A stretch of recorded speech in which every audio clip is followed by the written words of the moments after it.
August 9th, 2024, so just a few weeks ago, in Kolkata, India, one of the oldest medical colleges that also operates as a hospital. There's a lot of activity going on in there. The students are shuffling into the lecturing hall, and you just hear these high-pitched screams echoing off the walls. Something is going on inside this hospital, something very strange. By this point, even if you're a professor or a trainee doctor, a resident, you know the different types of screams. You know one scream is of pain, one is of grief, one is of frustration and anger. But these screams that day, they're off, they're bizarre, they sound different. They're not the typical ones that you would hear inside of a hospital. Not only that, the screams aren't coming from a patient's room or even the emergency room. It's coming from inside one of the lecture halls. Because like I said, the hospital is a state-run medical facility where they train future doctors, and people are screaming, running out of one of the classrooms on the third floor. Because inside is the dead body of one of the junior trainee doctors, a 31-year-old doing her residency at the R.G. Carr Medical College. Now, for privacy reasons, we will call her Dr. D. Her parents are immediately called that their only child, their precious daughter, was not feeling well, and she just wasn't feeling well. That's what they're told. Dr. D's parents are obviously freaking out over the phone. What do you mean that she's not feeling well? Could you tell us more? And the response that they get is, well, I don't know. I'm not a doctor. What? Someone found her body and called the parents say she's not doing well? It seems like it was the administrators of the hospital that weren't doctors. So they're just faculty. And they're like, I don't know. I'm not a doctor. And so they start rushing over to the hospital when they receive another phone call. They're told that their daughter has self-exited at work. And nothing is making sense at this point. What do you mean? Why would she have done something like that? There was nothing to indicate that was even remotely a thought on her mind. But even more than that, nothing makes sense. There's just no way. Literally, medically speaking, there's no way at all. Their daughter's body was found partially naked, covered in bruises, blood oozing out of her eyes, mouth, and her private parts. There's blood flowing out. It's reported that both of her legs were bent in very grotesque positions, contorted at right angles from the hips that could have only been possible if somebody broke and shattered her entire pelvic bone. How could she have done that to herself? Why would she have done that to herself? When the parents start raising these big doubts and concerns about their daughter self-exiting, they're grilled by the hospital and the school headmaster asking, well, she probably had psychosis. What was her mental state like? But there's still too many questions. Why would they even call and tell the parents that she self-exited? And how do you explain the 150 grams of biological fluid found on her body? This is the current ongoing case of the doctor in Kolkata that has been viciously gang-essayed and murdered, and how the hospital and the police seem to be covering it up, which begs the question, what are they covering up exactly? Who are they protecting?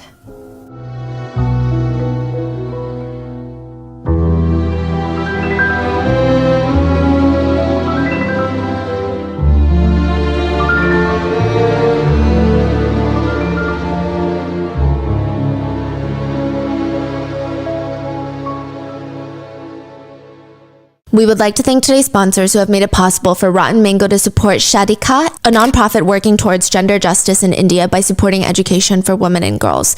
They've worked with thousands of young women and helped them with their right to education. They provide academic tutoring as well as full scholarships.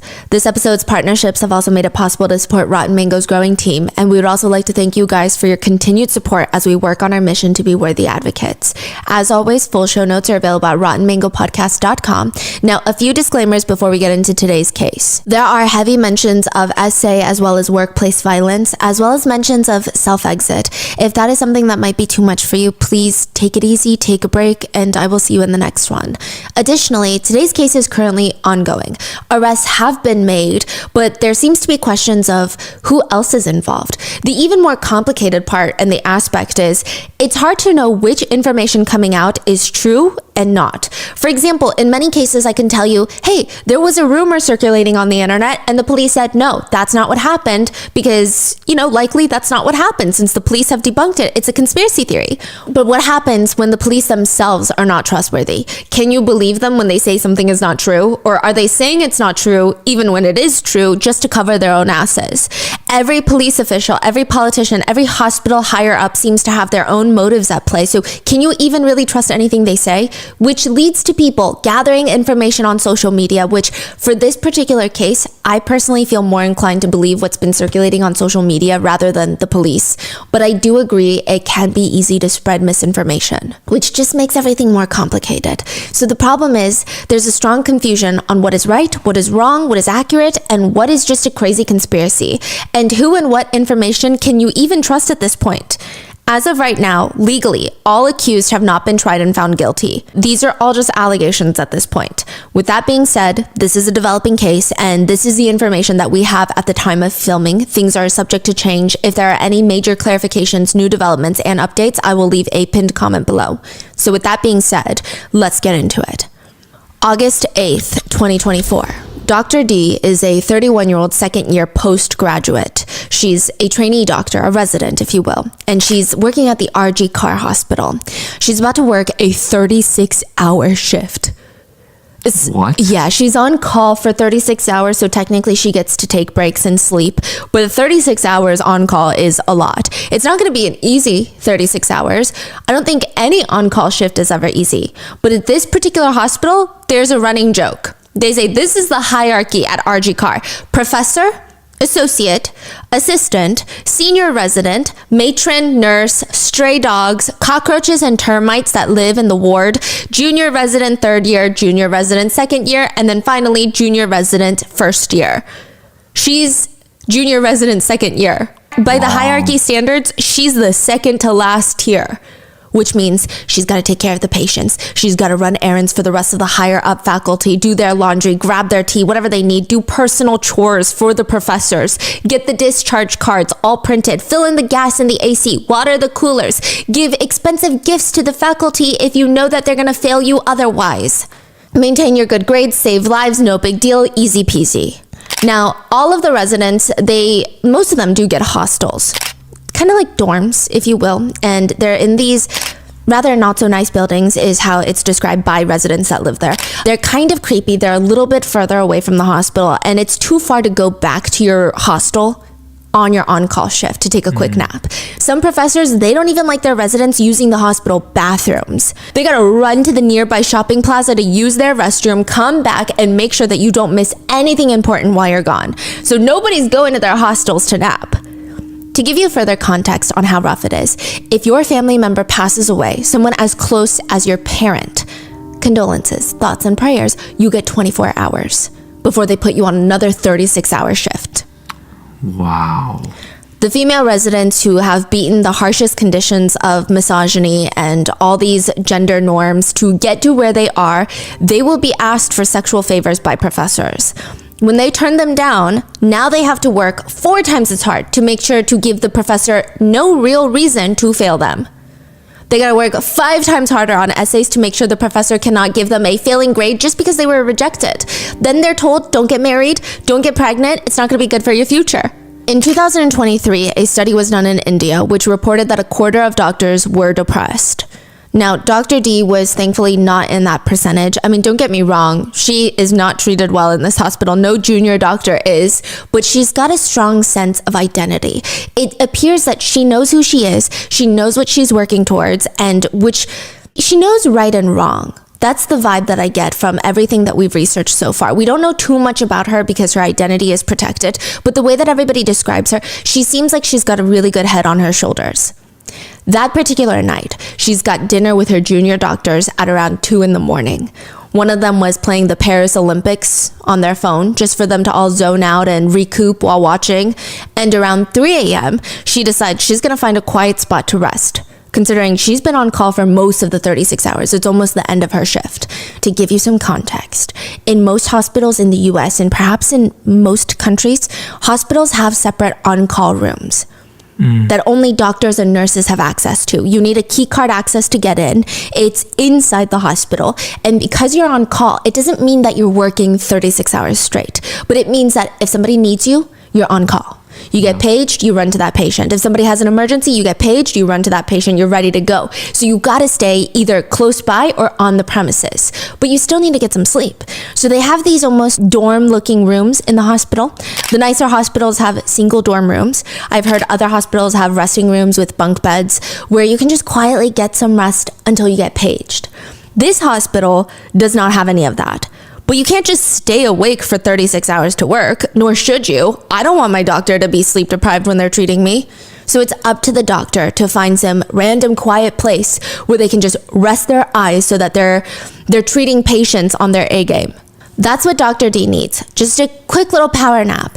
Now, there's two versions on what happens next. The first version being, she willingly goes to the third floor into the lecture hall, where you don't get a lot of traffic in the classrooms at like 3 in the morning. There's going to be no patients, no other doctors, hopefully, or students running in and out of the room. It's likely as private as it can probably get. Some sources state that the doctors regularly use the seminar halls as a makeshift call room, that there's even mattresses that you can pull out and just lay down on the ground on. I don't know how accurate this is, but regardless, it's just a classroom, if you will. That's version 1. There's version 2 of the events, which is that one of the people that she ate dinner with told her, hey, why don't you go rest in the lecture hall on the 3rd floor? We're going to make sure that nobody comes in and bothers you because, that's a big thing. So don't worry about it. We'll keep guard.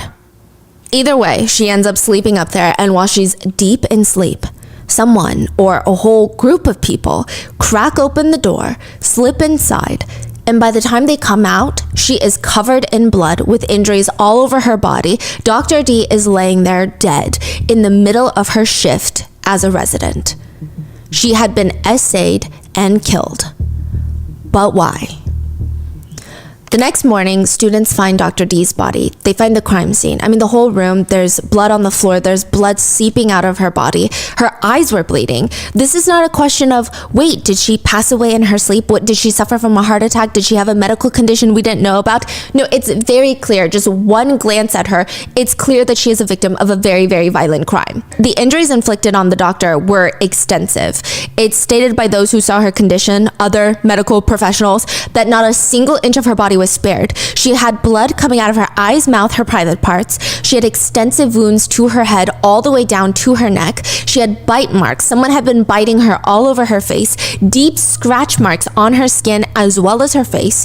The autopsy shows injuries indicating that her mouth and nose had been clamped shut and slammed up against likely the wall. You're saying someone smashed her head? Into the wall so that she could not scream. It's stated that somebody likely did this with so much force, slammed her face into the wall so hard that her eyeglasses shattered, piercing into her eyes. So the bits of her eye lenses shattered and they were embedded in her eyes. That's why she was bleeding profusely from her eyeballs. She has injuries on her stomach, left leg, all the way down to her fingers, even her lips. Quite literally every part of this doctor was brutally assaulted and injured. Her face had been rammed and shoved into the wall. It's reported that her heel, her collarbone, her pelvic bone was either fractured or completely broken. Her legs were bent and contorted at an almost impossible angle. Now, I've never seen a picture of this. I do know that there are allegations that there are pictures of floating around of this crime scene. I'm not going to look it up. I wouldn't advise you to either. But it's stated, from what I can gather, it seems like her legs were bent. Imagine if you were trying to put your feet up towards your head, but then someone slams down and breaks your pelvic bone. We were trying to reread all the sources. The way that her legs are described in the state that she's found, it seems like they're bent upwards at a right angle, which would be impossible unless your pelvic bone is likely shattered or broken. Now, lastly, somebody had struck her private parts with hair clips. Many reports state that the injuries with the hair clip were so bad that it would be on par with, quote, genital mutilation. Her body was covered in blood. Her cause of death was smothering and throttling, indicating that she was likely strangled to death and then smothered. So an example would be someone strangling another with their bare hands and then covering their face with a pillow until they could no longer breathe. This is not a quick, painless process. Someone strangled her to the point that her thyroid cartilage was broken inside her neck. That takes a lot of force. It is likely that whoever did this, whoever attacked Dr. D while she was deep in sleep, was trying to take advantage of her because she's asleep. So when she wakes up, she's fighting back hard. There are wounds consistent with her trying to protect herself. Now, Dr. Raja of the C.K. Birla Hospital in Kolkata has described her injuries as, quote, probably the most gruesome that he has ever encountered in his entire lifetime and career. Which again leads to the questions. Who did this to her? Why would they do this to her? But also, why would the hospital tell her parents that she self-exited? The Kolkata police, they start investigating. Now, there is no CCTV footage in the seminar hall room, but there are CCTV cameras placed in other locations. I wouldn't even say it's in the hallway, from what I can gather. So they look at all these different CCTV cameras to narrow down the list to even know who's in the building at the time of the crime, because that's going to be helpful. The police start sorting through all this footage. They get a list of people who could have been in that seminar room that weren't seen in other areas. They bring them all in. Now, obviously, none of these people are going to admit, hey, yeah, I was there alone. I'm the killer. They do have one piece of evidence. This is the only piece of evidence that the Kolkata police claim that they have. An earbud, a Bluetooth earbud that was left at the crime scene. Whoa. Yes. So they bring all these people in, they initially question all these people, and then they decide, you know what, none of these people are confessing, so give me your phones. If your phone connects to this Bluetooth earbud, we know that you are the killer. That's their train of thought. Crazy, yeah. So they take each person and they start fiddling with their phones, trying to see if it's going to connect. And finally, they get a phone and it connects. The Bluetooth headphone instantly pairs. The phone belongs to a man named Sanjay Roy. And they start investigating Sanjay because he's claiming that wasn't me. I didn't do it. I mean, that's my Bluetooth earbud, but that's not me. He was seen entering the building at around 4 a.m. wearing a Bluetooth headphone set around his neck. And then 40 minutes later, he exits the building with no Bluetooth headphone around his neck. Even though it is literally the next day entirely, the police stated that he is still completely intoxicated. He reeks of alcohol. So he was likely drunk that night and all the way up until now. Immediately after his Bluetooth connects, he is arrested and they start trying to look into the background of this guy. And he's a pretty arrogant person, I will say. His background is absolutely nothing to be proud of. He was married 4 separate times. The first 3 wives all left him because he physically abused them. Allegedly, he beat one of his pregnant wives, and once she gave birth, there are claims that he kicked her in the stomach, causing complications post-birth. One of his other wives, a former mother-in-law, claims that he used to torture and beat up his wife, her daughter. In total, married 4 times, divorced 3 times because he's abusive. The 4th wife ended up passing away from cancer. His mother-in-law said about him, he used to drink and beat up my daughter. He once assaulted her when she was 3 months pregnant. She lost the child. We got her married to him because he claimed he worked with the Kolkata police, which would be a very respectable, honorable position. Further allegations allege that he molested a female doctor once and received no disciplinary action. And all of this is made even more alarming by the fact that he is apparently a trained boxer. That's his background. So what the hell is he doing inside the hospital? Is he a patient? Is he a relative of a patient? I mean, with his criminal background, his history, what is he doing in the hospital? Why was he drunk? Did he break in? No, he works for the hospital. He works for the police. Now, he's not a police officer, but he's a civic volunteer. They're like city volunteers, if you will. The police will send them to do tasks that don't involve stopping or preventing crime. They're gonna help with traffic management, disaster response. They get paid, so volunteer makes it sound a lot more honorable than it really is. I mean, it sounds like he's this person that loves his community, but no, it's his job. He's quite literally employed by the police, but he's not a police officer. But it's still crazy that they didn't do a background check. Yeah, what does he do exactly though? Do we know? So at this hospital, he guides patients. This is a state-run hospital, so all the security has to be provided for by the state. The hospital is not going to get a third-party private security company. They're going to have police officers that are there to make sure everything is running okay. And they're going to need police officers to also jump in sometimes and help guide patients. It's a very understaffed hospital. Got it. So it's all hands on deck. The doctors are nonstop treating patients. They need more doctors. So he's like a security/guide in the hospital? I would say more so a guide. There are more police officers that act more so like security. I don't even know if you can call them security, honestly, because they're kind of useless. But they're supposed to be security.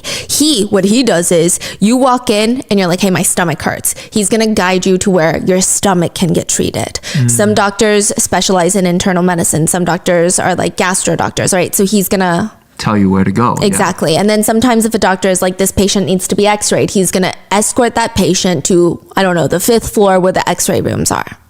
Got it. But there are allegations that he was utterly useless and way more harmful than he was helpful in this hospital. And obviously, this is even before the murder that people are saying this, which I'm inclined to believe. The night of the incident, I don't know if he already knew these people, but apparently a patient comes in with their relative. So the patient is seen by the doctor and the relative is just sitting around waiting for their, I don't know, brother, right? And he decides, I'm just going to get drunk with this civic volunteer named Sanjay at the back of the hospital. Sanjay is supposed to be working, I imagine. And so they just get drunk. They watch some explicit videos together, very violent porn. Authorities found tons of violent, quote, abnormal pornographic material on this guy's phone. They even went as far to say that he has an addiction to viewing these not normal explicit material. So I'm assuming that it was violent to the point where it was alarming. Are you talking about Sanjay or this random? Sanjay. Yes.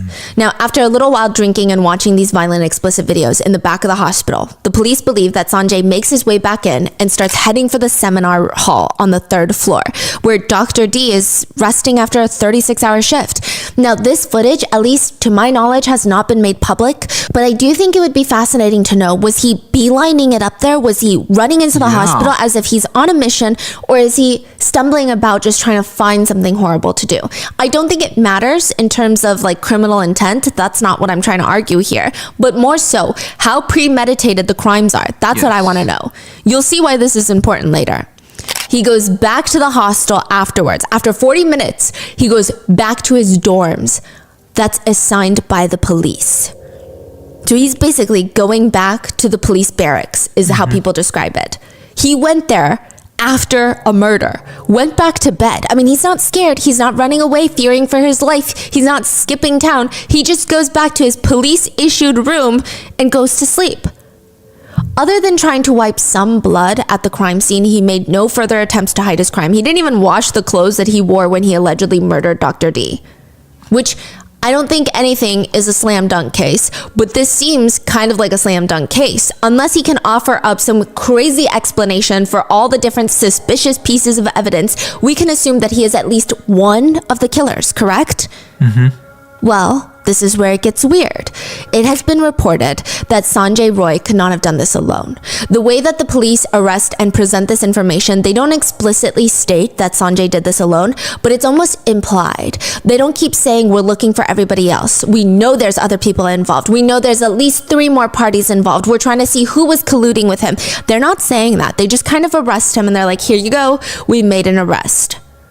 But the netizens, they're quick to pick up on this. They're like, no, this doesn't make sense. He cannot be the sole killer. In fact, there's probably more than 2. There's probably more than 3. Many netizens believe that there must have been at least 8 people that were involved in Dr. D's assault and murder. It's been reported that 150 grams of liquid biological fluids, semen, was extracted from Dr. D's body. Which, yes, I do think it is an odd measurement, I imagine, for fluids, because that means it would have been weighed. Measuring by fluid ounces seems a tad bit more logical, but continuing on this train of information that's circulating on the internet.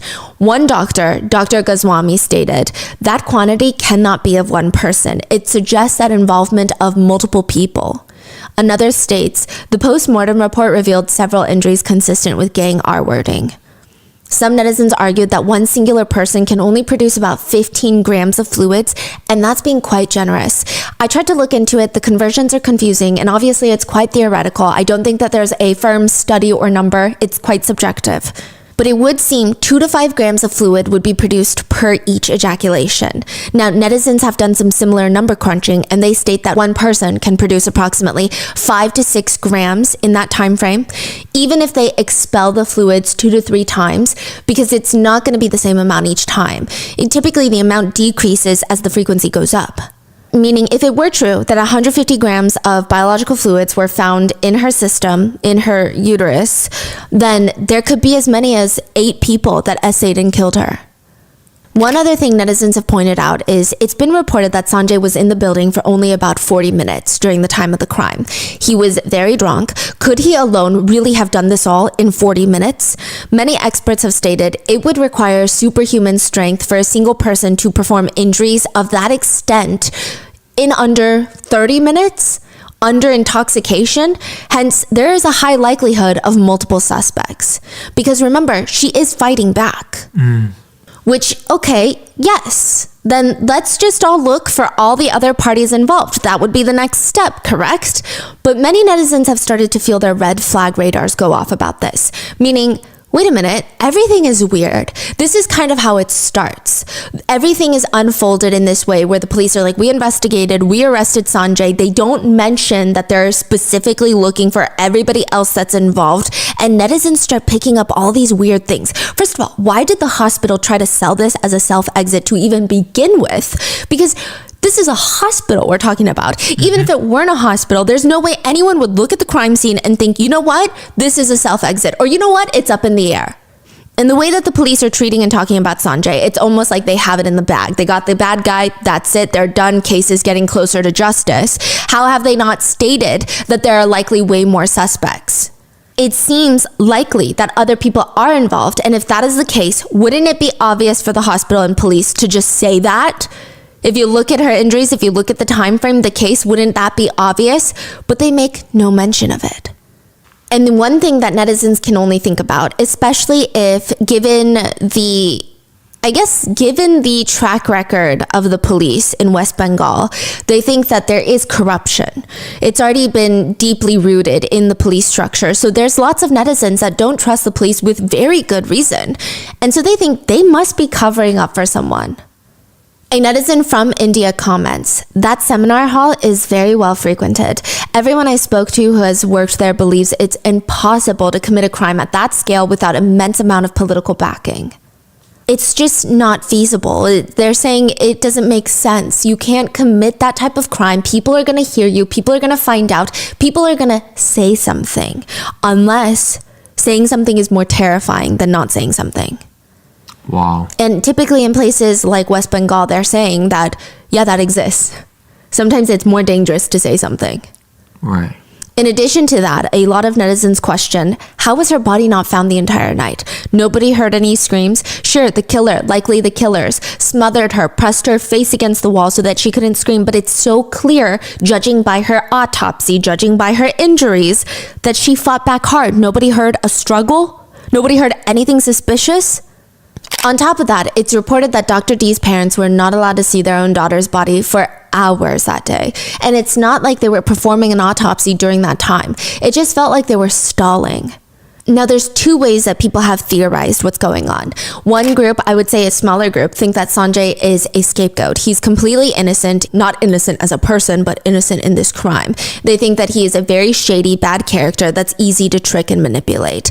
They probably got him drunk. He doesn't remember anything. They left his Bluetooth there. Perhaps they even asked him to do nasty things to the corpse and then proceeded to just frame everything on him. But most people think that rather than a scapegoat, he's just one of the many parties involved and he is just being thrown under the bus. It's alleged by insider sources, and I don't know how much of this has been verified, but there were some high-profile, powerful people that have connections to politicians that have flown out of the country right after Dr. D's body was found. So they're saying some of the students, some of the other doctors might have very powerful parents and they've flown out of the country after this. But those names are not released. I saw some names circulating, but I don't know anything about these people, right? Yeah. And I don't think most netizens do. Now, one netizen who seems to have some insider knowledge posted online, we are suspecting it is the work of an intern. The intern has a high political background. His family members are of very high status, and I'm not going to be able to say his name, but I think that's what we're all thinking.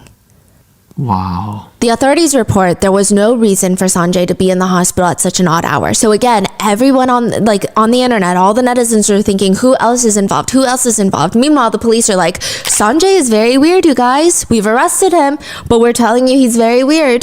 They found scratch marks on Sanjay's body during the arrest that matched the skin and blood samples that were taken from Dr. D's nails, to which they claim he responds with a lot of just, hang me if you want. Like, he seems rather arrogant. Sanjay's mother said about his arrest, if he has agreed, then what should I do? If people pressure him, obviously he will surrender. A lot of people stay there. I too have spent the entire night at the hospital. What can I say, in terms of why are they asking why he was at the hospital still? Because it seems like he wasn't working during those hours. He said, hang me if you will. He's admitting to the crime? He's saying that he does not admit to anything, and he's just like, whatever, do whatever you want. Oh. Yeah. And his mother keeps continuing, he is my son, but if he has done such a thing, he should be punished. He would never tell me anything regarding his work. Most of the time he was not home. My other 3 daughters are married. So after this, the CBI gets involved. The CBI is essentially, it's like the FBI. Instead of the state local police taking care of it, the FBI gets involved. It's escalating. You got more people coming in. They're coming in with forensic experts. They're coming in with investigators. And one of the questions the CBI has is, was the hospital involved? Which is a crazy question when you initially think about it. But here, let me give you some information. It's a state-run hospital, meaning government-funded, aka funded by taxpayers. But this hospital has been known for being shady. According to the Times of India, RG Kar Medical College was known to scam sick patients. Apparently, if a patient really needed help, they could pay their way in. Because like I said, it's understaffed. There's not a lot of doctors. People need to wait to get treated. Most of the patients, they can't even afford the care to begin with, but what can you do when you have to save a loved one's life? You'll borrow money, you'll do whatever you can. And the higher-ups at the hospital, allegedly they took advantage of that. They're basically extorting money out of sick patients. You want to see a doctor? Pay me cash under the table. On top of all the legitimate medical fees, which even that has been alleged to be falsified. It's stated that if 2 people needed the same test done, they would have one of the patients pay more to be the first one to get that test done. A post starts circulating on the internet. It reads, there's no way to know what actually happened to Dr. D that night.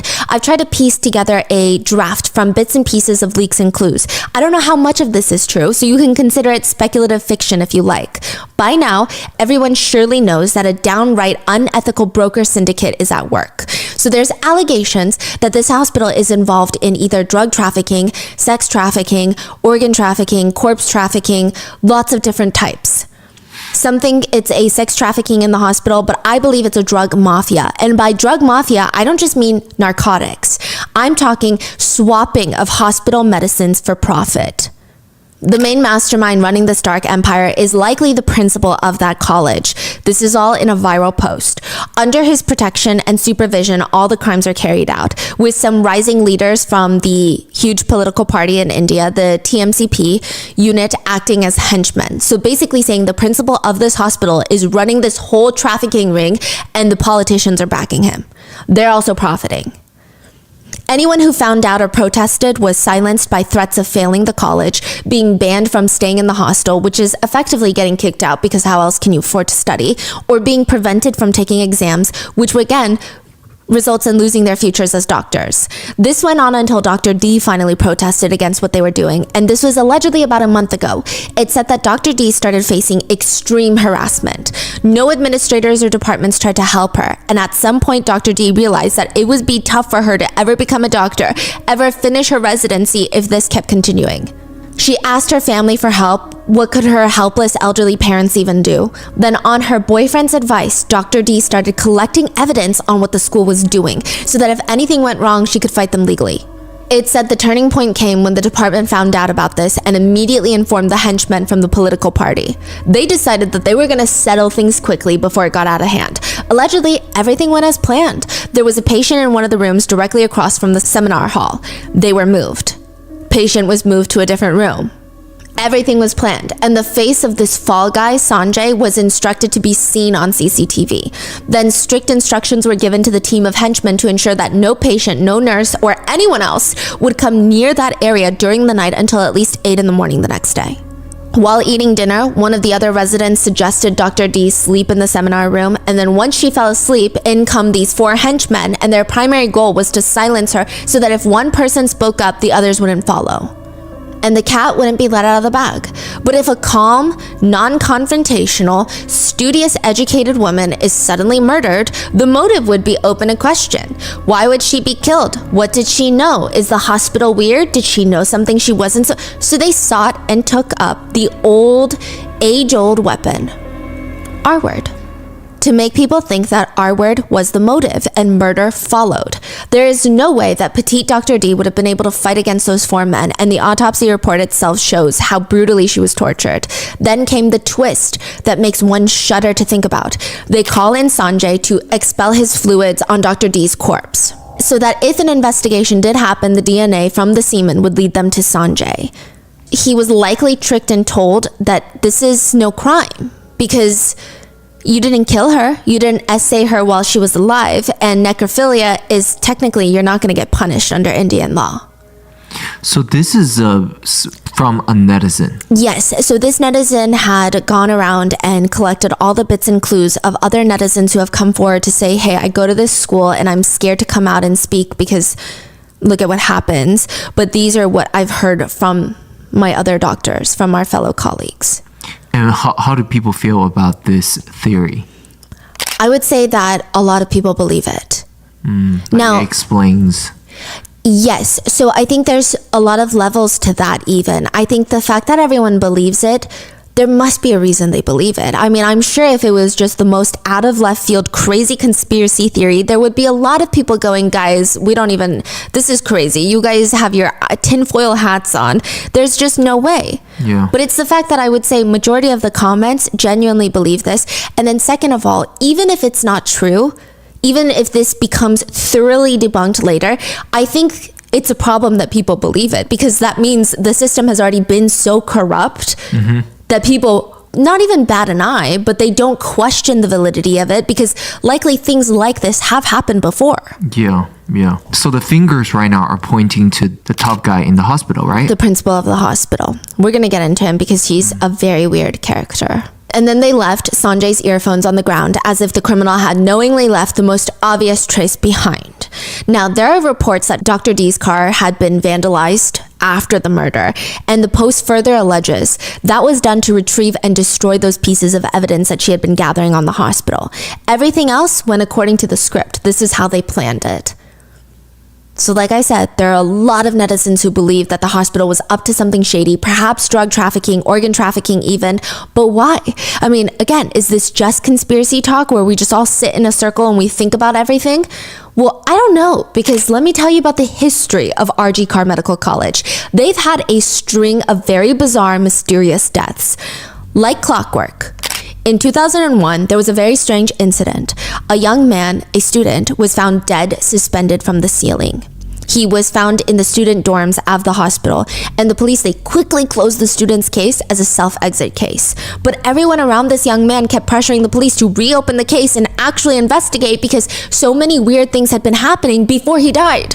It's alleged by all of the fellow doctors that he was close with that he discovered this huge pornography ring operating inside of the hospital. They would invite sex workers to film these videos, but if they couldn't find sex workers, they would allegedly take other women's faces. So they would take either their colleagues' faces or celebrities' faces, and they would grab dead bodies that are kept in the hospital for dissection and learning and strip them down, pose them in all sorts of positions, and deep fake the famous people or the female doctors' faces onto their bodies. In 2001? I would say that the word, it wouldn't be deep fake, but they would basically edit. So it's not a video.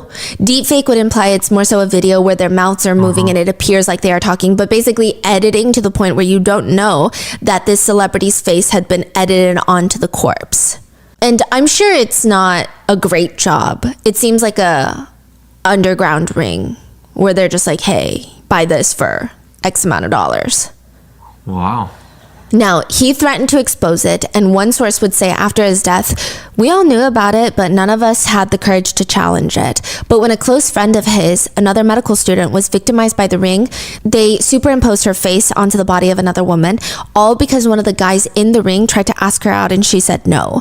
After he found out about that, he could not control himself. So he threatened to out them, and then he was found dead. Some of the anonymous colleagues state that the group was being protected by powerful politicians, but he just couldn't sit and watch all these women get victimized. But before he could even do all of that, before he could try to expose them, he was found dead. And it's reported that his death just does not align with self-exit. Some sources state that he had a handkerchief stuffed into his throat. The door to his room was locked, and it had evidence that it was likely forced open recently. He was found suspended from a ceiling fan with a very short nylon string. That length was too short for him to do this to himself. Like, there was no piece of furniture that could get him that tall up. Does that make sense? Yeah. So it didn't make any sense, but it was forgotten about. Then in 2003, just 2 years later, another staff member from the medical college self-exits by jumping off the roof of the hostel. But before he falls to his death, he allegedly pushes sedatives into his own veins. So he sedates himself, then grabs medical scissors and physically goes in and cuts his veins entirely. And then he jumps. People are like, that just doesn't make any sense. Right. He left no note behind. It appears that his close friends and family, they don't think that he would have self-exited, which again, I think it's very hard to say who has that's why it's so dangerous, because you never really know what someone is thinking in their mind. But these are medical students who think the sequence of events of his self-exit just are very unnatural and very bizarre. They sound very strange. It's suspected that he too could have found out about some sort of explicit ring that was operating in the hospital. In 2016, a professor was found dead inside of his home. By the time that the authorities came, his body was badly decomposed. There were bruises on his face and blood stains on the floor of his room. It seems like his death was deemed due to massive heart failure. Massive heart failure. Yeah. People thought it was weird. The bruises on his face, the blood on the walls, and then just heart failure. It's odd. Then in 2020, there was another self-exit of a junior doctor who leaped from the building. Then another one in 2020 from a trainee doctor. And then in 2023, just last year, a medical intern overdosed on antidepressants. Everything is being deemed a self-exit, which could be true, because this is a hospital that I think nowhere in the world really takes care of their doctors that well, considering the type of trauma that they go through to treat patients and the type of pressure that they're under. But specifically, this hospital also struggles to even give them on-call rooms to provide safe measures for their staff and doctors. So yes, depression is likely rampant, but it's just odd. Everything is odd, and people are just bringing it up again because this hospital is not this squeaky clean hospital. Yeah. Another viral post reads, 2 staff and 1 intern were running a sex and drug ring in the chest department, which is where Dr. D was working, in the chest medicine department. Dr. D objected and threatened to expose them, and for the last 2 months they were harassing her in all the possible ways. Seniors remained silent. The girl complained to her parents that she did not want to go to this college anymore. On that fateful night, those boys went to the seminar room to threaten her. An altercation leads to violence. They kill her to silence her, and now the 4 boys have been taken in for questioning, but nobody wants to talk about it, basically saying, let's see what comes out of this. Another claim further alleges one of the interns who fought with her and then tied her up, breaking her bones and torturing her and everything, was a woman, a female intern who was one of the guy's girlfriends. She helped the male interns break her bones. They were stomping on her to crush her ankles so that she couldn't run because she was fighting back. Then they strangled her to death, and the men R-worded her dead body. Then they washed their hands, cleaned themselves up in a sink, which is now being broken down during hospital renovations. Oh yeah, we're gonna get to it. The hospital immediately starts, quote, renovating the crime scene room. That is crazy. The renovation is, I would say, pretty solid, but the rest of the stuff is not verified social media posts. They've just been widely circulating along with some names. So it does appear that whoever started these posts, it sounds like they are from the school, which is not verification in and of itself, but there are names circulating. So it's not just like random people on the internet, like, hee, this is what's happening. One netizen gives even more graphic detail, and again, this is not verified, just another post. They state that Dr. D was tortured for 6 months straight, that they plotted her murder. She was told to sleep in the seminar hall and nobody else was allowed to enter. They let 7 to 8 drunk people enter as well, and they proceeded to grip her hands and feet and stretch them so hard that her pelvic bone broke. They just grabbed all her limbs and started pulling in opposite directions. She was made to lie on her belly and they stomped on her. They smashed her skull, and the intern girl was also involved. Then after killing her, they went out and told Sanjay, who was very much into violence and sex workers, to go inside the hall and essay her dead body, and they wanted his semen to be found inside of her. Allegedly, this post was stated by a professor of RG Carr, and then someone wrote it into a post, is what it appears like. Another netizen has been begging for clarification on these posts, writing, please, please, please, if you know anything, post anonymously. If these are true, then expose as much information as you can. If it's just a myth, then at least debunk it all. If you are from RG Carr, please just anonymously say something. And nobody's saying anything. Nobody from the hospital is saying anything publicly. They are publicly saying stuff about how this case needs justice. They've been complaining about the lack of security. They've been complaining about workplace gender violence, but nobody's saying anything about these rumors, which leads a lot of netizens to believe that they are true. And because think about these hospital staff and these doctors. If it is true, if they saw what happened to Dr. D, I don't know if I would post, because it's right next to you. It just happened. The fear is probably running rampant. Now, if it's not true, you could easily come out and say, it's not true. Yeah. The hospital is not evil. Trust me, guys. Or like, there's stuff wrong with the hospital, but like, I don't really believe this. Like, obviously, guys, this is taking focus away from the real problems of the hospital, which is security and blah, blah, blah, blah, blah. I feel like that would be very easy for somebody to do. Right. So the fact that nobody's debunking it says more about the validity of these rumors than... Yeah. Wow. Which is why I'm including it in this episode, again, because it's very hard to trust the authorities for this case. Now, netizens have, again, found it odd that nobody's speaking up. Some netizens have even stated that it's because the people who work there, they all tried to speak up before. Look at what happened in 2001. A few years later, in 2016, look at all these instances. Dr. D's father states, efforts are on to hide the truth. I do not understand why the hospital authorities were delaying the initial investigation. We want justice. So even the parents are being a little bit cryptic, which leads netizens to believe, what's going on? Things are weird. Yeah, that's crazy. Like this hospital, must be, like it's a hospital, school hospital. Hundreds of people. I don't know how many people's in there. Like it's a lot of people, and not only that, but this hospital is known to be understaffed. So there's a lot of patients usually waiting around, demanding to see doctors. So there's a lot of activity, and that's why the netizen who posted, this is a pretty busy hospital, that makes it suspicious. Someone who blatantly commits crimes like that in such a busy area, they usually have some sort of powerful backing. Right.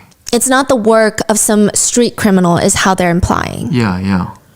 Now let's talk about the principal. The principal had a role in stopping the investigation, allegedly, even by initially telling the parents that it was a self-exit. So when the principal, Sandeep Ghosh, was asked about the murder, he just asked, why did the girl go to the seminar hall? Was there really no other place? Didn't she know not to go there at that type of time? What? Yeah. That was his initial response.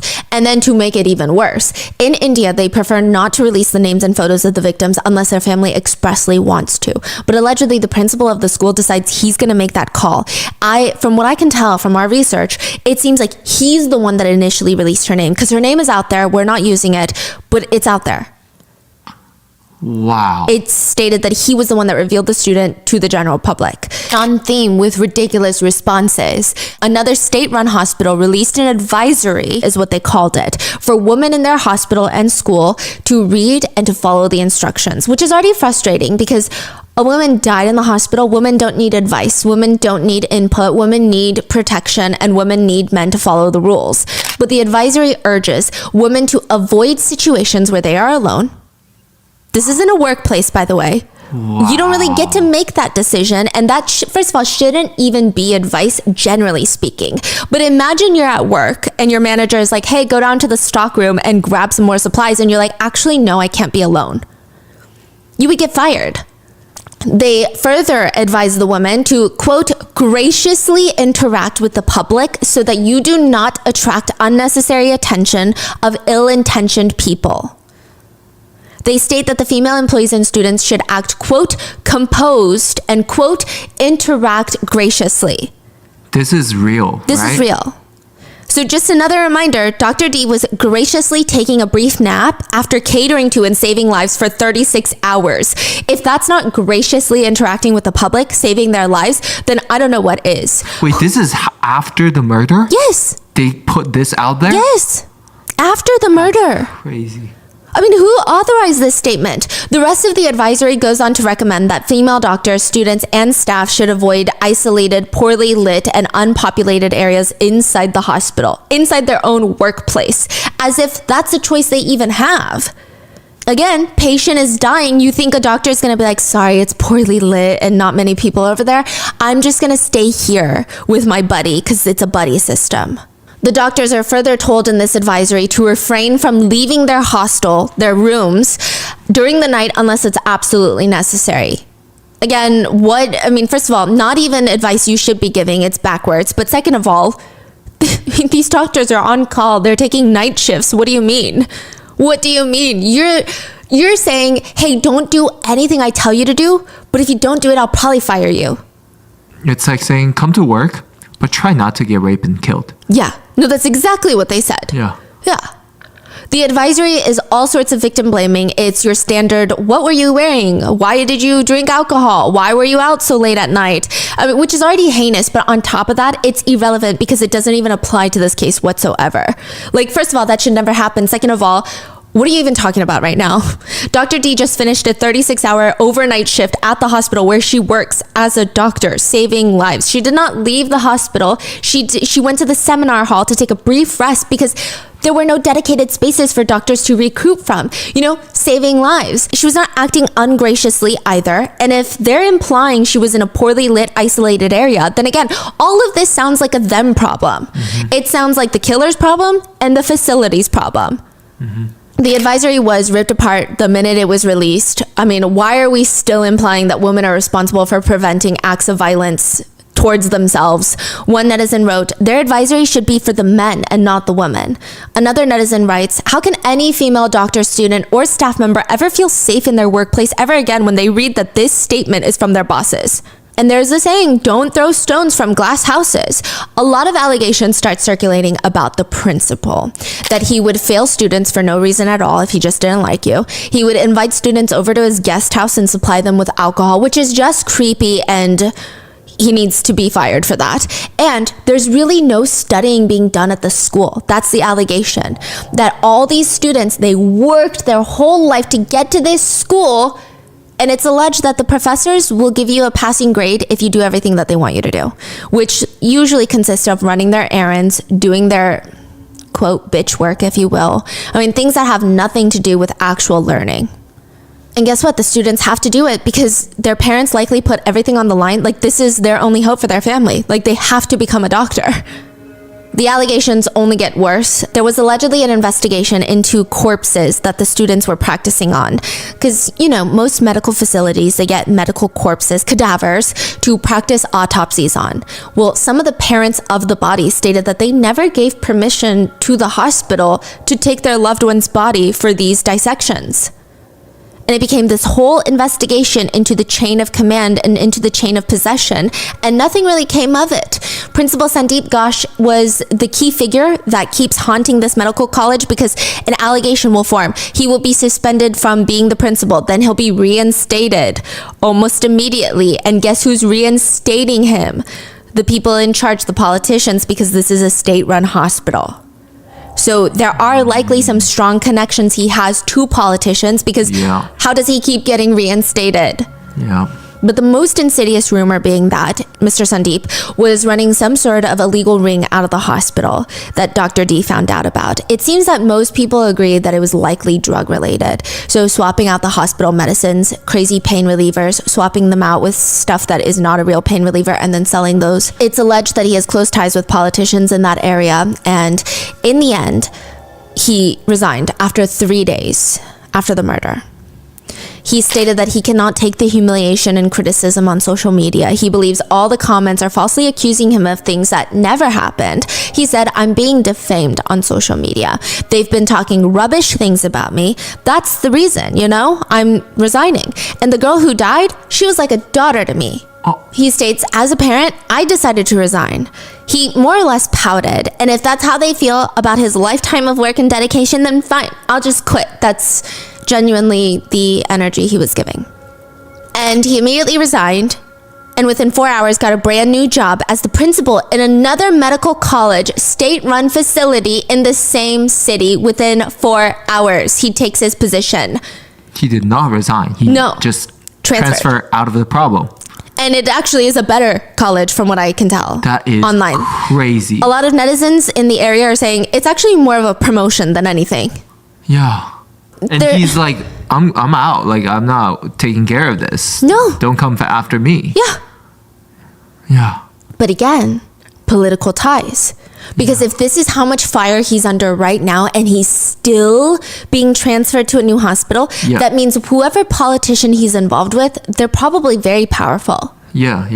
Exactly. And we don't know who. We don't know who. And even if they're powerful, that's not enough. He must have something on them too, is the implication by a lot of netizens. Because yes, if these politician friends of his are very powerful and he's in hot water, guess what? They'd probably turn around and be like, okay, sorry, I don't know how to help you. Yeah, I don't want to be involved. But if they're transferring him, it's likely a show of, I gotta help you out. Don't say anything. Yeah. So let's protect each other. I mean, a lot of netizens are saying he can't even protect his students at this school. What makes any establishment feel like he's capable now? He's already failed spectacularly. Why give him any benefit of doubt? Thankfully, the students at this new school are not just accepting this. At the new college that he was assigned, they have barricaded and locked his office door so that he cannot get in. One comment argues, the principal is supposed to be the guardian of the doctor in the building. If he doesn't even show empathy, who will? He should be at home, not working elsewhere. Why does the state government protect him? Something feels like it's missing here. Yeah, it also does not help that he is quite dramatic. He's doing the whole woe is me thing. Gosh goes on to request protection from the Calcutta High Court, claiming that his life is under threat, which has led to a lot of conspiracies. Because again, why would the hospital initially even try to push the self-exit angle to the parents? It's unbelievably dumb that it doesn't even make sense to go with that. It almost begs the question of why. Why push a ridiculous angle like that unless you have something or someone you're trying to protect? If someone has no bias in this case, no sinister motive, I just can't see anyone with any sort of mental capacity beyond the age of 2 hours old that they would believe that this is a self-exit. It is also alleged that when the parents first approached the police officers to demand answers, they were offered a monetary settlement. They were told to quickly cremate their daughter's body, and it was strongly implied to them that they should not dig into this matter any further. One thing that's important to note is, for this case specifically, had this case not been mishandled, nobody would resort to trying to learn information on social media. So this is a case where people have to go to social media because they can't trust anything that's being put out right now. It's not a bunch of netizens who are like, ooh, let's try to sensationalize this and make all these conspiracy theories. No, truly, you cannot trust anything that's coming out. And I will say the way that the information is being spread on the internet, it doesn't feel disorganized. It feels like a very collective measure by a lot of people trying to get the word out there. Which, speaking of, a tweet starts circulating with a video of some sort of construction work being done. And the caption reads, tampering of evidence started in the name of renovation in the chest department of the RG Carr Medical College. At nearly 20 meters from crime scene? ? What is need of renovation at this time? ? Reconstruction work, painting work has already started. It's stated that they have started remodeling the seminar hall, specifically in the chest medicine department. The timing, it feels like they're trying to get rid of evidence. Yeah, I don't know how valid the tweet is. I believe it, but it's just, it doesn't make any sense. Why they would even do that? Why? What are you doing? And sure, you could argue, what if they need to use the room? What if they need to save more lives? This is a seminar hall. It's not in the middle of the emergency department where there's equipment hooked up that you cannot move. You need to save patients. This is a classroom.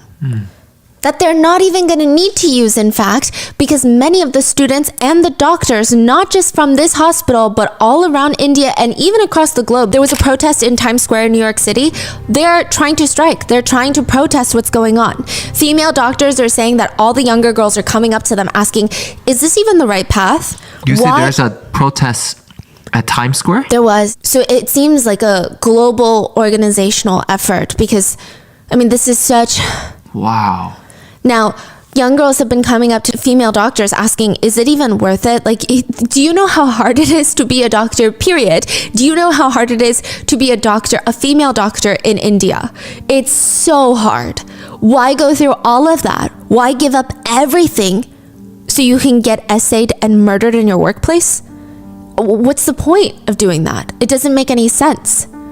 So now all the doctors have decided to strike, a lot of the male doctors as well. Their demands have been, and they're not even really demands for anything spectacular. Their demands are for safe environments so that doctors can and staff can focus on saving lives, which is not even really a demand. It's not a crazy thing to ask for. One doctor said, the hospital has always been our first home. We only go home to the hostels or anywhere to rest. We never imagined it could be this unsafe. Now, after this incident, we are all terrified. Speaking of, women make up nearly 30% of India's doctors and 80% of the nursing staff. A study also showed 75% of doctors in India have faced some form of violence at work. There's basically no security in hospitals, which is dangerous for all the doctors, but more so for female doctors.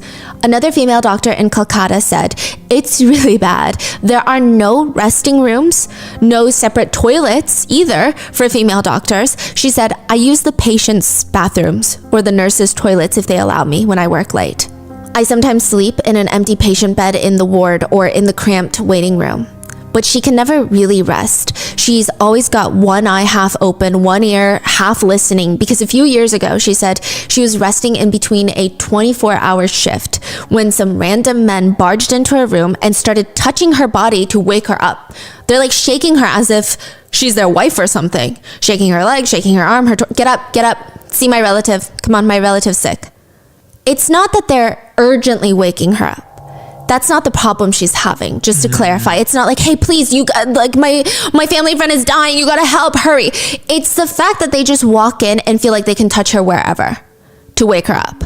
It's not a light tapping on the door. It's not a knocking on the bedside table like, hello, please, I'm so sorry, it's an emergency. It's not a, please, you gotta help me. It's the fact that they're just touching her body as if she works for them, belongs to them. Not works for them, but like, you get what I'm saying. Yeah. Like she's their property or something. And I'm sure she felt extra vulnerable since she was asleep. Technically, they could have done other things and she would have been taken off guard. She said, I was completely shaken by the incident. We never imagined it would come to this point, though, where a doctor would be essayed and murdered in a hospital.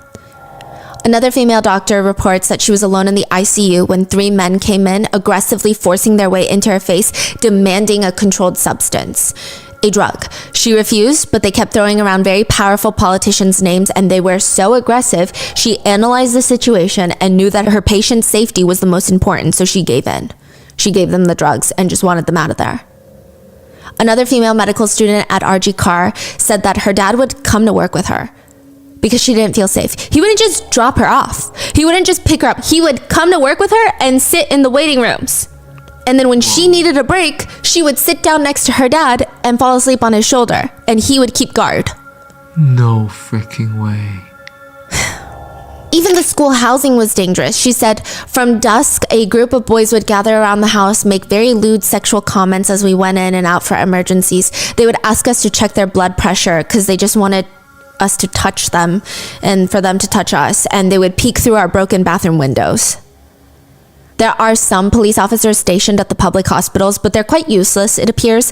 She said, once a group of drunk men passed by me and created such a ruckus, one of them even started groping me. When I ran to the police officer to complain, he had fallen asleep with his gun in his hand. Many doctors, healthcare workers shared the sentiment of netizens, which is, she was our sister. We cannot let her blood be wasted. Groups have rallied on the streets to peacefully protest. They called it Reclaim the Night. They marched shoulder to shoulder, and this is the night before India's Independence Day. And a lot of male doctors even said, we don't want independence, we just want security. Like, this is so ironic it's happening the night before the Independence Day. They were marching not just in Kolkata, but also in the capital of New Delhi. Many doctors immediately stopped working across most departments that did not need to treat life-threatening patients with life-threatening conditions. So the emergency departments, they're still open. There's doctors working, but for anything elective, they're striking. One news reporter states, it happened inside the hospital premises. It's a medical college. It's a big deal if you look at it from the perspective of safety and security. The victim's father stated, those who are protesting right now, they feel like my own sons and daughters. They feel like my own children. Hundreds of doctors took to streets with signs, justice delayed is justice denied, no safety, no duty. Let doctors heal, not deal with violence. We want justice. Doctors save lives, let's save theirs. Hands that heal should not bleed. One doctor said, doctors who work for 36 hours to take care of the patients, it's a very shameful thing to see that such a thing has happened to them. Another protester said, night duty is not an uncommon thing. At a stretch, if a doctor is doing 36-hour duty and taking a 5-minute break to rest and this kind of incident is happening to that person, it is horrendous and needs to be condemned. Another protester said, it's a girl who has been raped and murdered in her own safe space. This is not okay. So first, it starts with this candlelit protest by women and men, all holding candles, protesting, seeking justice, demanding answers. Young people seeking answers from the government. I do want to mention there's so much going on. I think the case itself would have caused outrage had it happened anywhere. But you also have to remember that we live in a society, even in the US, where it's like, hey, get a good job as a woman, get a career, don't depend on men, make your own money and you'll be safe. And then this happens in the workplace. Everything that has been told to women has been built on a lie, is the feeling. You told me if I don't hang out with the wrong people, you told me if I only study, if I wear these types of clothes, all I do is go to school, all I do is become a doctor, and then I get a job, and then I can feed my family, then everything will be okay. And it's like, no, nothing is okay. There were candles everywhere until there weren't. About 2,000 people storm in, and they storm into RG Car near the protest, and they destroy the hospital. 2,000 people? There's not a direct number. It seems to be about 2,000. Some reports say anywhere between 1,000 to 2,000 men, primarily, come in. They break up the protest, storm into the hospital. There's videos. Smashing chairs, tables, breaking windows, flipping over police cars, ransacking the entire emergency department of RG Car. It's really bad. Literally nothing is left unturned. Everything is smashed. Police come in, they tear gas the whole place. The mob destroys the emergency department, the back staff rooms, the changing rooms for nurses, the pharmacy. They also destroyed a big portion of the seminar hall where the crime took place, allegedly. Almost all the CCTV cameras were broken. Now, this is where it gets weird. Who are these people? Yeah. What are they doing? It doesn't even make any sense. Who's organizing them? Exactly. That is the question that people have. Everything that all these doctors and students have organized, everything is a peaceful protest. And you also have to think about the group that we're dealing with. We're dealing with hospital staff and doctors. They have taken oaths to not harm. They're not going to go and harm the property that saves people's lives. Yeah. They're not going to ruin their own hospital. It doesn't make sense. All of their organization were peaceful protests to get attention, to organize global efforts, to spread the word about this case. That's how they're trying to get help, right? Yes. This mob comes in. There have been eyewitness reports that stated that the mobs came in trucks. Like you see these, not even like pickup trucks, they seem like military trucks. You know the trucks that you would move big garbage bags in, like dumpster trucks, and the backs are open, and you could fit probably 10 couches in there stacked on top. They're just coming. There's videos of them coming into the city.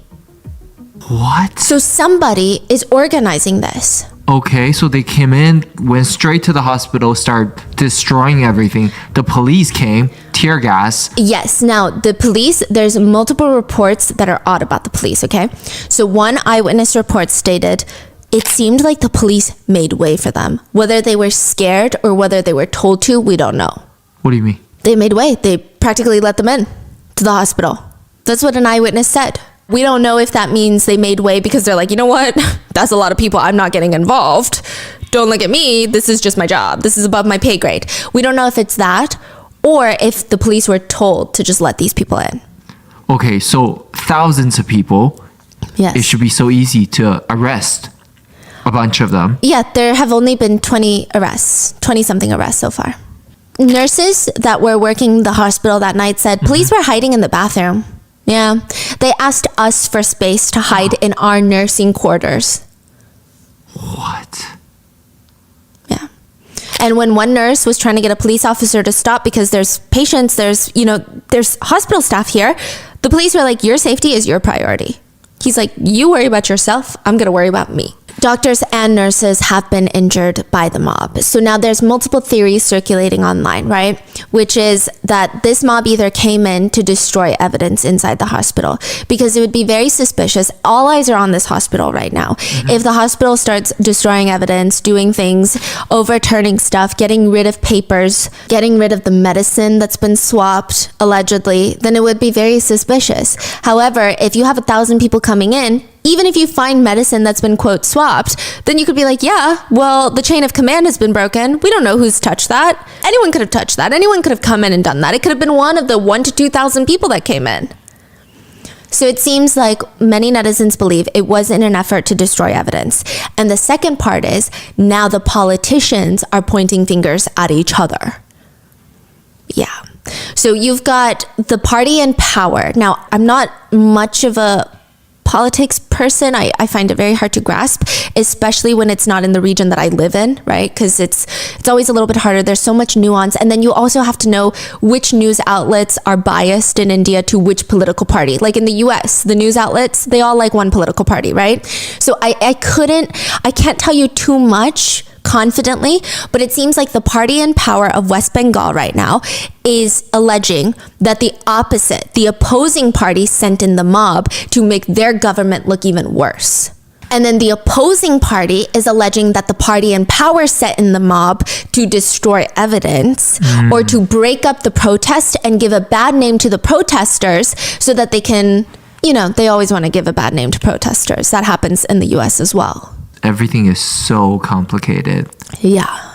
And this is just what I know. If there's anything you can clarify for me or additional information, please leave it in the comments.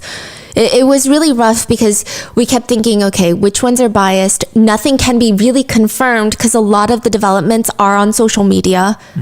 Everyone wants to remain anonymous for their safety, which is so understandable. So it's just been very difficult. And a high court chief justice questioned the state government, so the current party in power, on how they could let this happen, how they could not protect the hospital or its workers during this mob after Dr. D's murder. They asked, at this point, how are doctors going to try and work without fear? The government in power, the people in power, pushed back saying that they had all these barriers in place to prevent vandalism or a mob, but suddenly about 7,000 people came storming in. They did what they could. They fired tear gas. Police officials were getting injured. They tried, but it's 7,000 people. To which the high court pushed back. If 7,000 people were able to enter and do this, it's hard to believe that state failure wasn't there.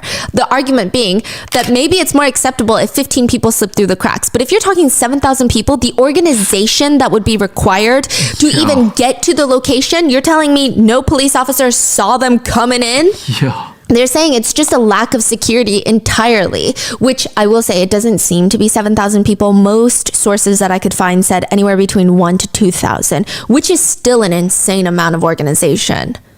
The police commissioner made a statement for the mob as well. This is the Kolkata police commissioner. If you say it is a failure of assessment, the entire protest was supposed to have been a very peaceful protest. That is my understanding. There was no such intelligence. We also made an assessment on the basis of whatever is available. We deploy our resources and try to see what that law and order is maintained. So the assessment failure is not the first time it has happened, whether in Kolkata or elsewhere. They do happen at times. There is adequate security and we are committed to it. Now, I will say that most Indian netizens, they're not trying to get political. They're not trying to say, I defend the people in power. I defend the opposing party. They're not even putting their political biases. I would say across the board, most Indian netizens feel like everybody in power is just messing things up. They're so corrupt. Most of them are corrupt is the sentiment I'm getting. So they're not saying, no, this party is arguing this party. They're like, no, we hate all of you. We want justice. We don't care about your political party. It seems like everybody's just trying to play the blame game right now. If one politician is asked about the situation, like the one in power right now, they'll respond, what about you? What about sexual violence in your state? Another politician who's part of the ruling party, he hit back, tell me one state where rape has never happened. Difference is, in other states, nobody took action, but we did. So, yeah, regardless of political affiliations, that's kind of a wild statement to make. So as for where we are now, it seems that a total of 20 plus arrests have been made so far in regards to the case, though it does appear most of them have to do with vandalism rather than the initial crime or some sort of trafficking ring, which makes it seem like the CBI is coming in and making arrests. But a CBI agent stated, we are looking into data by Sanjay's phone to ascertain whether or not he made any video or internet voice calls. They further state, the parents told us they suspect the involvement of multiple people behind the essay and murder of their daughter. They have given names of a few interns and doctors who worked with her at the hospital. We have identified at least 30 suspects and have started questioning them. The police are also now seemingly backtracking on everything. They say, we never said there was only one person. We said we are waiting for scientific evidence. It takes time. They also express their frustrations with the public. They argue that the public just wants them to arrest people. The police commissioner states he can't just arrest people willy-nilly. He said, I'm angry. I'm extremely angry at what has happened. We have not done anything wrong. Because of this malicious media campaign, the police have lost the trust of the people because of this. Why are people so impatient? Have faith in the new investigating agency. They also accuse the public of spreading misinformation. I don't know how trustworthy they are. So far, I personally would take everything the police says with a container of salt. Without the backing of doctors from the hospital or the victim's parents, I just am hesitant to believe anything. But the police has stated that there was a rumor circulating that there were at least 3 separate men's biological fluids left on Dr. D's body. They argue it is impossible to distinguish semen from 3 individuals with the naked eye during an autopsy. Some netizens have taken this statement as a fact to show that maybe there is false information spreading about multiple parties being involved, or like the way we've gotten there. So they're saying, yeah, maybe there's multiple parties involved, but you can't really say it's because of the biological fluid. But other netizens have picked apart the wording, saying nobody was really saying that there were 3 separate individuals. They said it's probably more than just Sanjay, so you gotta arrest the rest. 3 is a very specific number. Additionally, nobody was arguing that you could distinguish it with the naked eye during the autopsy. They were saying that one person probably didn't do this on their own. Then the police said, hey, the 150 grams of semen that's been circulating on the internet, that's not true. They're arguing that her uterus weighed 150 grams and someone misread the postmortem account and it's just been spreading like wildfire. Most netizens are skeptical of the police about this because they're like, first of all, that's such an odd rumor to be spreading. And second of all, even if it's not true, we still don't like you, and we still feel like there's more than one person involved. The end result is what matters. Like, all this in between doesn't really matter. At the end, the netizens are saying, likely more than one person is involved. So go get them. But the police are doubling down, stating netizens are spreading scientifically and legally impossible information. Police officers further claim that Dr. D's collarbone and pelvis were not broken. They state no broken bones were found in the autopsy. But netizens have argued either that is a flat-out lie based on witness statements that they believe to be much more credible than the police, considering it's a hospital. There are probably junior doctors, resident doctors that had seen. Or perhaps she had fractures to her bones, which again should not be considered suddenly less severe. Like, what are we arguing here? That the crime was a tiny bit not as bad as we think it is? It's still one of the worst crimes we've recently talked about. What do you mean? They also argued that, because remember the parents were offered compensation. They argued, no, we're not trying to shut them up. We're legally obligated to provide compensation for families who have victims of murder, SA, and acid attacks. So, I mean, we had to.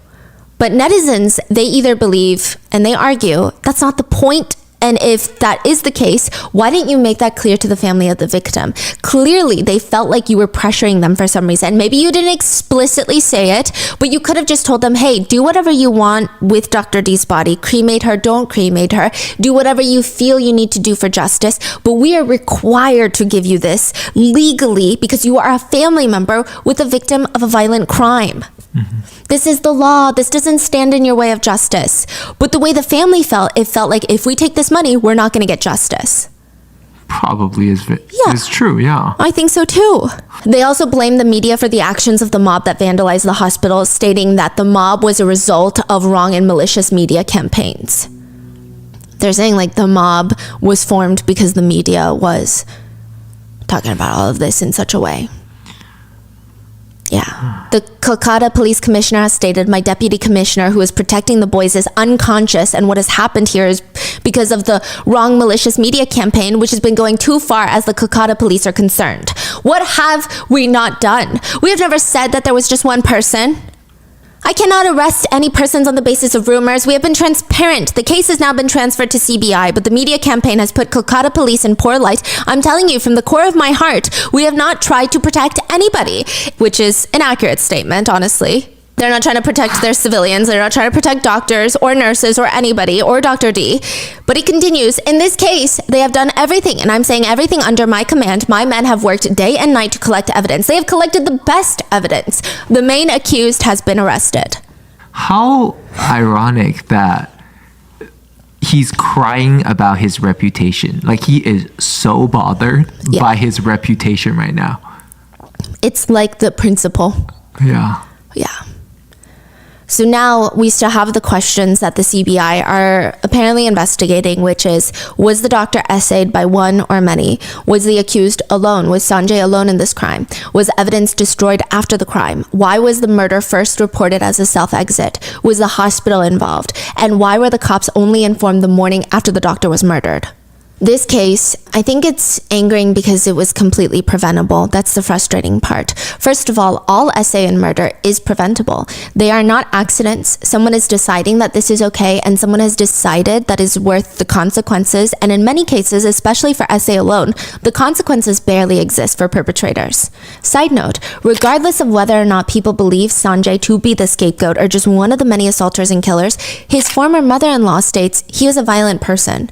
He did not care for consequences, and then he was hired by the police after doing all of this. Then he's hired by the hospital just takes him in. Nobody does a single background check, nothing. I mean, this could have been averted. The mother-in-law states, had he been arrested for beating my daughter, or lost his job for beating my daughter, or faced any sort of action for beating my daughter, he might not have been involved in this. He might not have killed her. Whether you believe he's the one that killed or not, it's just another situation of like, really? We're doing nothing to protect anybody?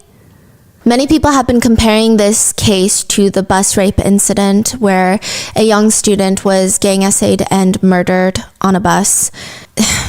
Yes, but also a lot of people are comparing it to a few other cases that have happened. And I don't want to say compare. I don't think anyone's sitting there like, let me compare which one is worse. It's just a reminder of when this happened, we all thought it would never happen again. And here we are. It has happened again. To be more specific, Aruna Shanbag was a nurse at a big Mumbai hospital. She was in the hospital basement changing clothes when a hospital custodian snuck in, attacked her, choked her with a dog leash, and essayed her. He strangled her so brutally that oxygen was cut off from her brain, resulting in a brainstem contusion. Her cervical cord was injured, as well as she had complete loss of vision. She was left in an unresponsive state. She died from severe brain damage and paralysis. Her attacker only received 7 years in prison. When What? he was released, he went on to live a very full life, got married, and still had a job as a custodian at a new company. He What? also mentioned that he did not like her because she was his superior. A woman was his superior. I think that's the part he didn't like. Then there's Vandana Das, a 23-year-old medical intern who was stabbed with surgical scissors by a drunken patient. She was killed. So it feels like the doctors are told to save everybody, but not a single person tries to save or protect them. And right now, the demands are obviously justice, swift, painful justice to all perpetrators. But also, they want an official written apology from the hospital, which I'm hoping could serve for a lawsuit by the victim's family, a judicial investigation, and compensation for the victim's family. Many netizens have commented, the CBI taking over the case should not lead to it being quietly buried. The urgent need of the hour is swift justice and the harshest punishment for the culprits. No one who committed this barbaric act should be spared. One comment reads, the best way to survive in society is to be a criminal or someone with power. Being a commoner is very dangerous. They make it seem like it was her fault, that it's her parents' fault, who have lost their only child to such brutality. Why? Because they're not rich? Because they have no political connections? Because Dr. D was an honest, hardworking woman? I'm beyond saddened. This could have been anyone. It could be anyone. This is the sad state of our country that we call home. You may think that rape is a sexual act, but no, it's a power act to show a woman her place. Until women are safe, half of India is not safe. At this point, it's not just a doctor issue anymore, it's just inhumane. We keep unlocking lower levels of inhumanity year after year. Fools were those who even hoped that there would be reforms after all the other cases. It's been 12 years, nothing has changed since the bus rape incident. I saw some Instagram stories saying it's a crime to be a doctor in this country. No, it's a crime to hope in this country. Another one reads, hell is empty because all the monsters are here.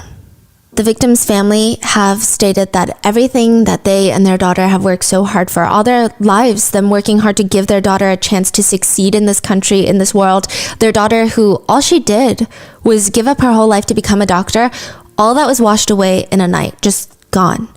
And now all they want is justice. They said till they get justice, their daughter's soul will not be at peace. And that is the current ongoing case of the Kolkata doctor incident. What are your thoughts? If you have any clarifications, if anything was mistranslated, miscommunicated, or any additional information that you have, please leave it in the comments. If there's new updates, we're going to try to pin a comment with all of that, but it's just, yeah. What are your thoughts? I'd love to know. And please, please stay safe, and I'll see you in the next one. Bye.